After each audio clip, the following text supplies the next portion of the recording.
નમસ્કાર ખેડૂત મિત્રો, હું છું ઉત્પન્ન ઓર્ગેનિકમાંથી જયેશ પટેલ।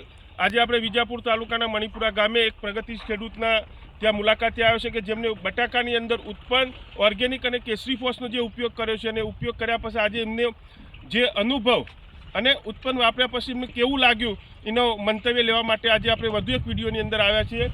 નમસ્કાર ખેડૂત મિત્રો, તમારું નામ, ગામ અને મોબાઈલ નંબર જણાવશો? પટેલ હરેશકુમાર પ્રભુદાસ, મણિપુરા, તાલુકો વિજાપુર, જિલ્લો મહેસાણા। મારો મોબાઈલ નંબર છે 9898 440 474। મેં પાયાના ખાતરમાં વીઘા 10 પેલી ઉત્પન્ન નાખી હતું અને કેસરી ફોર્મ, એટલે 2 વીઘા જમીન એમાં 20 પેલી ઉત્પન્ન નાખી હતું મેં અને કેસરી ફોર્મ નાખી હતું।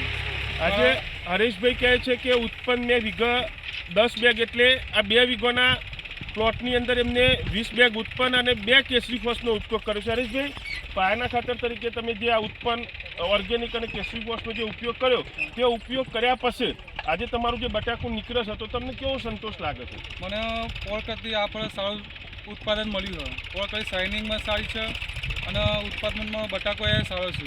બટાકું સારું છે, શાઇનિંગ સારું છે અને બટાકાની જે સાઇઝ છે એ કેવી છે? બટાકાની સાઇઝ એ સારી છે। તે આવતા ગયા છે કરતી આ સાલ બટાકો એ શાઇનિંગ મોટી છે થોડી।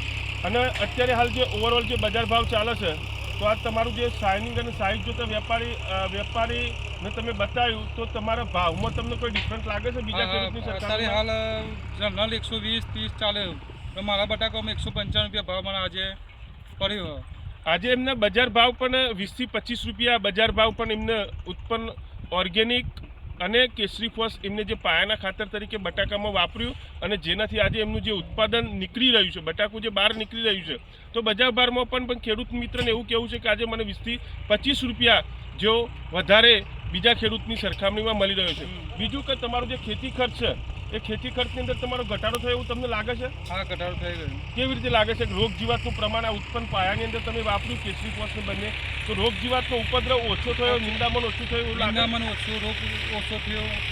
એટલે ખેતી ખર્ચની અંદર પણ હરેશભાઈનું કહેવું છે કે ખેતી ખર્ચની અંદર પણ મારો ઘટાડો થયો, એટલે ઉત્પાદન વધ્યું, સાથે ખેતી ખર્ચનો ઘટાડો થયો અને બીજું કે જે એમનું બટાકું જે છે બટાકાનો ભાવ પણ બીજા ખેડૂતોની સરખામણીમાં 20 થી 25 રૂપિયા મળ્યો। તો તમે ખેડૂતોને શું ભલામણ કરશો?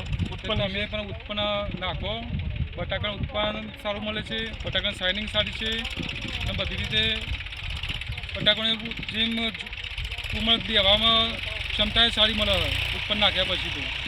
તો ખૂબ ખૂબ આભાર હરેશભાઈ। હરેશભાઈનું કહેવું છે કે ઉત્પન્ન વાપરવું જોઈએ। અત્યારના ખેતીની જે પરિસ્થિતિ છે પરિસ્થિતિની અંદર ખેડૂતોએ પોતાના ખેતીનો ઉત્તમ વિકલ્પ એ ઉત્પન્ન જ છે એવું હરેશભાઈનું કહેવું છે। આભાર।